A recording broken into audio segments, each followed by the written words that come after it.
By ने स्पष्ट कर दिया,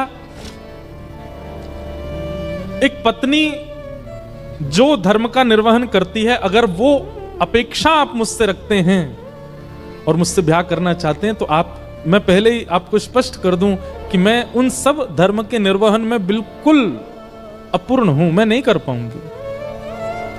आप अपने परिवार में सबसे कह दीजिए मैं उस योग्य हूं नहीं, वो तो मेरे परिवार वाले चाहते हैं, इसलिए मैं आपसे चर्चा कर रही हूं। नहीं तो एक स्त्री का जो धर्म होता है पति के प्रति, ससुराल के प्रति, उन सबको, मैं तो अपने घर के प्रति कोई धर्म नहीं निभा पाती एक पुत्री का। इसलिए मैं आपसे पहले ही स्पष्ट कर देती हूं कि एक पत्नी का धर्म मैं नहीं निभा पाऊंगी। भोजराज का उत्तर सुनने लायक है बंधुओं। मीराबाई का जिनसे ब्याह हुआ वो अत्यंत कुलीन भाव के हैं। उन्होंने कहा मुझे मंजूर है, मैं भी नहीं आपसे अपेक्षा रखता हूं कि आप पत्नी धर्म का निर्वहन मुझसे करें। आपकी सुबह से अभी तक की गतिविधियां देख करके, आपके विचार भाव और आपके हृदय की स्थिति देख करके मैं जान चुका हूं कि आप सामान्य धर्म में नहीं हैं। परंतु अब मेरी इच्छा और ज्यादा आपसे विवाह करने की इसलिए है कि मैं आपसे पत्नी धर्म का निर्वहन नहीं करवाना चाहता। मैं चाहता हूं, हमारी मेवाड़ की भूमि में राजा तो बहुत आते हैं, मेवाड़ की भूमि में बड़े बड़े महापुरुष आते हैं, बड़े बड़े योद्धा आते हैं, पर मेवाड़ की भूमि पर अभी तक किसी भक्त के चरण नहीं पड़े। यदि आप मुझसे विवाह करें और हमारी मेवाड़ की भूमि को अपने चरणों से और श्री गिरधर लाल जी के स्थापन से पवित्र कर दें, तो ये हमारे लिए बड़े सौभाग्य की बात होगी। मैं इस चर्चा को गुप्त रखूंगा, किसी के सन्मुख नहीं कहूंगा। ये मेरी और आपकी चर्चा है, सबको बताने के लिए विवाह का एक अभिनय होगा, परंतु मैं चाहता हूं कि आपके चरण हमारी मेवाड़ को पवित्र करें। बाकी जैसी आपकी इच्छा होगी, मेरी उसमें कोई अतिशयोक्ति नहीं होगी। और ऐसा कहकर के भोजराज चले गए। मीराबाई ने कोई उत्तर नहीं दिया। लेकिन प्राचीन भारत में कहां पूछा जाता है, सबने पक्का कर दिया ब्याह।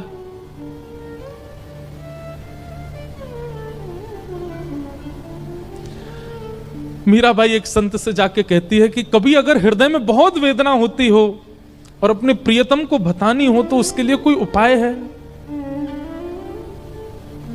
तब एक संत ने कहा, तुम पत्र लिखा करो और वृंदावन जाने वाले किसी व्यक्ति के हाथ वो पत्र भेज दिया करो। बहुत प्यारा पद है मीराबाई का। मीराबाई आज पत्र लिखने के लिए बैठी है और पूरे कक्ष में केवल खाली पत्र पड़े हैं, लिख नहीं पा रही है। बार बार एक एक पन्ना फाड़ती है, फिर कुछ लिखती है और लिख करके फिर उसको फेंक देती, फिर दोबारा लिखती है, फिर फेंक देती, फिर लिखती है। किसी ने आकर के कहा, मीरा ये क्या करती है तू, इतने पत्र पड़े, ये सब क्या है?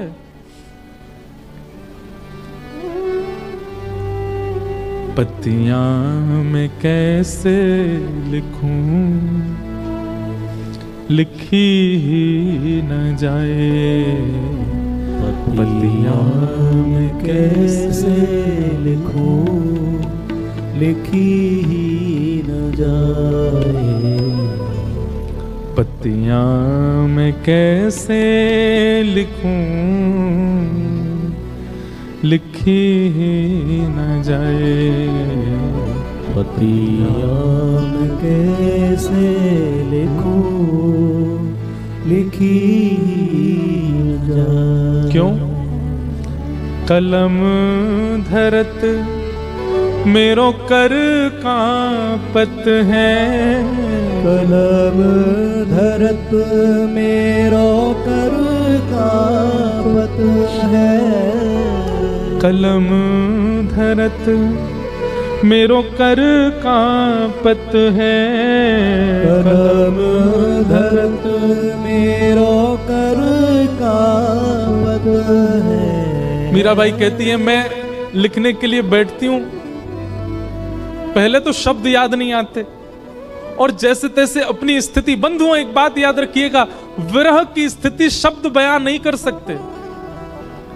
वो शब्द नहीं बता सकते कि आपकी स्थिति कैसी है। आप कितना भी प्रयास कीजिए बोलने का, बताने का, नहीं बता पाओगे, क्योंकि विरह प्रेम शब्द की इतनी क्षमता नहीं कि वो आपका विरह प्रेम प्रकट कर सके। लेकिन मीराबाई कहती है, जैसे तैसे मैं लिखने का प्रयास भी करती हूं। कलम धरत मेरो कर कांपत है, कलम धरत मेरो कर कांपत है। नैन रहे हैं झराए, हो नैन रहे झराए। और जैसे तैसे लिख भी देती हूं, इतने नेत्रों से अश्रु गिरते हैं कि जो लिखा सब बह जाता है। पतियां मैं कैसे लिखूं, लिखी ही न जाए। पतियां मैं कैसे लिखूं, लिखी न जाए। पतियां मैं कैसे लिखूं, लिखी ही न जाए। पतियां मैं कैसे लिखूं, लिखी ही न जाए।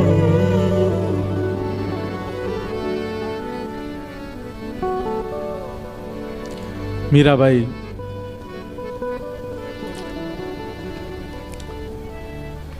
बस स्मरण करती हैं, वृंदावन की दिशा की ओर देखती रहती हैं। अभी भी विरह समाप्त नहीं हुआ है। घड़ी आई विवाह की,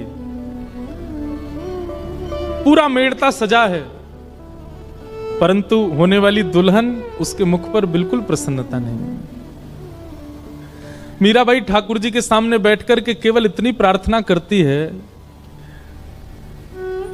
मैं देह और आत्मा को अलग मानती हूं। मैं जानती हूं देह की क्रिया आप स्वीकार नहीं करते। देह भले ही कोई और वर्ण करके ले जाए, कम से कम आत्मा आपकी है, ये स्वीकार करके मुझे कैसे भी बता दीजिए कि आपने मुझे स्वीकार कर लिया। मुझे और कुछ नहीं चाहिए। अन्य से देह का विवाह हो, उससे पहले पहले आत्मा का आपसे विवाह हो जाए। हे ठाकुर जी, मैं और कुछ नहीं मांगती आपसे। रात्रि में मीरा रोते रोते सोई हैं और तभी स्वप्न में श्री ठाकुर जी पधारे और मीराबाई के साथ स्वप्न में ही विवाह संपन्न हो गया। ठाकुर जी ने विवाह किया। प्रातः काल का समय, पूरे घर में शादी की तैयारियां चल रही हैं। मां दौड़ी दौड़ी मीराबाई के कक्ष में गई, अभी तक मीरा उठी नहीं है। जैसे ही भवन में प्रवेश करके भीतर देखा, एक नवीन शादी का जोड़ा पहने हैं, हाथों में मेहंदी रची हुई है, मांग में सिंदूर भरा है, गले में सुंदर ऐसा अद्भुत मंगलसूत्र पहन रखा है, यहां तक केवल चूड़ियों से अलंकृत हाथ हैं। अद्भुत श्रृंगार और प्रसन्न मुद्रा में मीरा सोई है। मीराबाई के विवाह के लिए जो पोशाक मंगाई गई है वो तो दूर रखी है, ये एक नवीन पोशाक, और ऐसी पोशाक की मेड़ताओं ने भी कभी नहीं देखी होगी। मां ने तुरंत मीराबाई को उठाया, उठा करके पूछा, मीरा जल्दी उठ, ये सब क्या करके बैठी है? तेरे मांग में सिंदूर, गले में मंगलसूत्र, हाथ रचे हुए हैं, ये इतने सुंदर तूने जोड़ा, ये क्या करके आई है? कहां से लेके आई ये सब?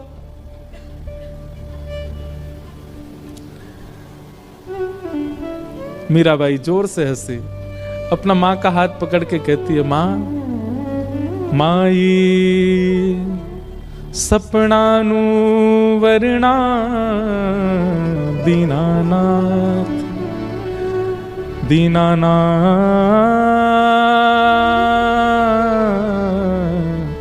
दीनानाथ। माई,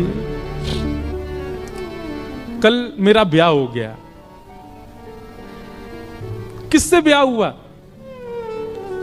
बोले मेरे गिरधर लाल, मां मैं आपको कैसे वर्णन करूं, आप जो व्यवस्थाएं कर रहे हैं ना ये सब फीकी हैं उस व्यवस्था के आगे। ऐसा सुंदर, ऐसे सुंदर पुष्प लगे थे, ऐसे सुंदर दावत बनी थी, ऐसे सुंदर सुंदर घोड़े हाथी सब आए थे, क्या बात बनाती है, कब हुआ तेरा ब्याह, किसने देखा तेरा ब्याह। मीरा कहती है एक ने देखा हो, दो ने देखा हो तो कहूं 56 कोटा जना पधारा, दुल्हो श्री ब्रजनाथ, दुल्हो श्री ब्रजनाथ। मां 56 करोड़ बराती आए थे, सब देवी देवता, ब्रह्मा, शिव, रुद्र, सनकादि सब आए थे मेरे ब्याह में। और इन सब बरातियों के बीच एक सुंदर से हाथी पर सहरा बांधे, अद्भुत पोशाक पहने, मधुर मुस्कान, कटाक्ष नेत्र, मधुर घुंघराले केश, हाथ में मुरली लिए मेरे दुल्हा बनकर के साक्षात ब्रजनाथ श्री कृष्ण आए थे। दुल्हो श्री ब्रजनाथ। बहुत सुंदर वर्णन है। मीराबाई अपने स्वप्न के विवाह का वर्णन कर रही है अपने मां के आगे। किसने हमारा कन्यादान किया, हमारे फेरे कैसे पड़े, उन्होंने मेरे गले में कैसे मंगलसूत्र पहनाया, दावत कैसे हुई, एक एक चीज का वर्णन कर रही है मीरा। और मां इधर से उधर जा रही है, सिर पीट रही है, रो रही है। ये क्या बातें कर रही है मीरा तू। लेकिन कौन समझे मीरा को। मीराबाई हंसने लगी और कहने लगी मां मेरा ब्याह हो गया। मां तुरंत भीतर गई, घड़े में जल भर के लाई और ला करके मीरा के मांग का सिंदूर पोंछने लगी।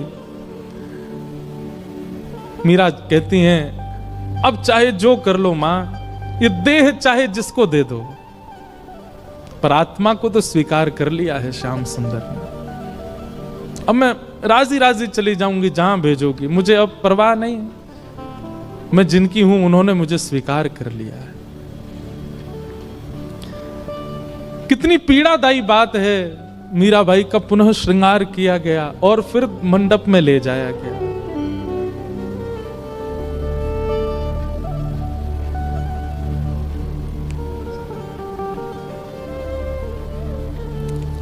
रो तो रही हैं लेकिन किसको समझाएं, कोई समझ नहीं रहा है। और फिर विवाह हुआ और विवाह के बाद जब मेवाड़ को जाने लगी मीराबाई, अपनी मां से जाकर के केवल कहा, मां ने कहा तेरे लिए मैंने ये दे दिया, इतने बक्से दिए हैं, इतने सोने चांदी हीरे जवाहरात आदि आदि सब भेज रही हूं, बिल्कुल परेशान मत रही हो। मीराबाई कहती हैं सब रख लो, बस मेरे गिरधर लाल दे दो, उनको लेके चली जाऊंगी, मुझे इन सब की आवश्यकता नहीं। एक अश्रु बिंद नहीं है मीरा के नेत्रों में विदाई के समय। अपने ठाकुर जी को गोद में ले रही है, सब देख रहे हैं मीरा को, रो रहे हैं, पर मीरा केवल अपने ठाकुर जी को निहार रही हैं, नेत्र नीचे करके। गाड़ी, बैलगाड़ी, घोड़ा गाड़ी, हाथी गाड़ी सब धीरे धीरे चलते जा रहे हैं और मीरा ना प्रसन्न है ना उदास है, बस एक समत्व है मुखमंडल पर। निकल गई मेवाड़।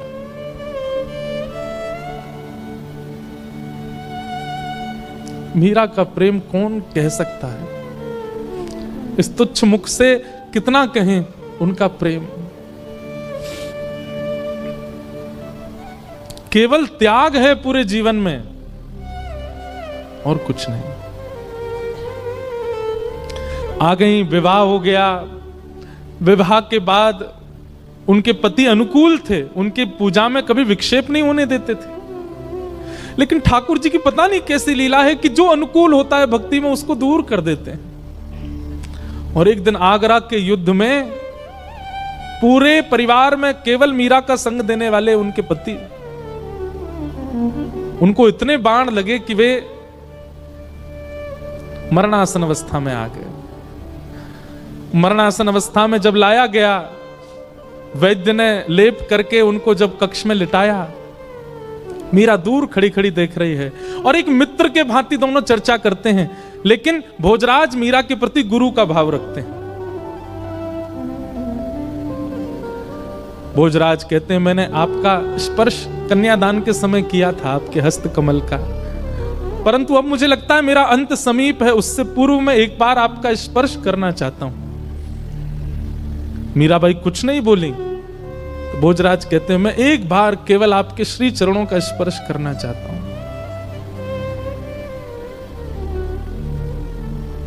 ठाकुर जी के पास गई, अपने गिरधर गोपाल की प्रसादी माला लेकर के आई और भोजराज के गले में पहनाई और अपना हस्त कमल उनके शीश पर फेरती हैं मीरा। ऐसा कहते हैं, मैंने पढ़ा है कि वैसे तो मीरा श्रृंगार करती नहीं थी, पर जिस दिन भोजराज जी की ये स्थिति थी, उस दिन कोई उत्सव मीराबाई ने किया था और उस दिन 16 श्रृंगार किए थे मीराबाई ने। और श्रृंगार के रूप में मीराबाई को देखते देखते देखते मानो जैसे उनके पति को साक्षात युगल ही एक रूप में हो, ऐसा दिखने लगा। और उनके पति अपने प्राण त्याग देते हैं।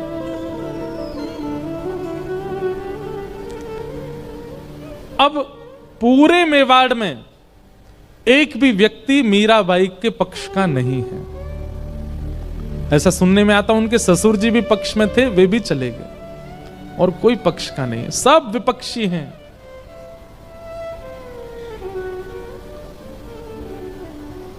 खूब यातनाएं देते हैं, प्रताड़ना करते हैं, उपहास करते हैं, पर मीराबाई को इससे कोई फर्क नहीं पड़ता।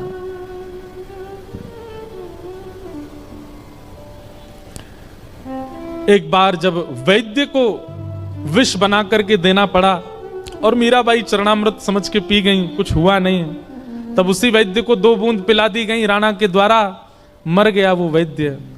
तब मीराबाई के चित्त को क्षोभ हुआ कि मुझ तक पीड़ा रहे मैं सह लूं, पर मेरे अलावा किसी और को मिले ये मैं सहन नहीं कर सकती। गोस्वामी तुलसीदास जी को पत्र लिख करके मीराबाई ने अब पूछा क्या करूं। तब गोस्वामी जी ने आज्ञा की कि अब ऐसों का त्याग करो जो हरि विमुख है।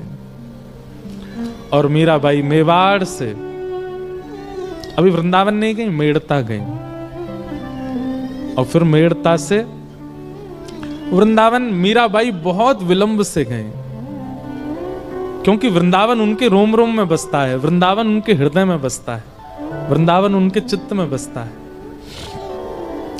आगे लीला में मीराबाई वृंदावन गई और फिर वृंदावन में कैसे उनको निकुंज का रास का दर्शन हुआ, वो सब लीला हम सुनेंगे। आइए मीराबाई के सुंदर भाव को यहीं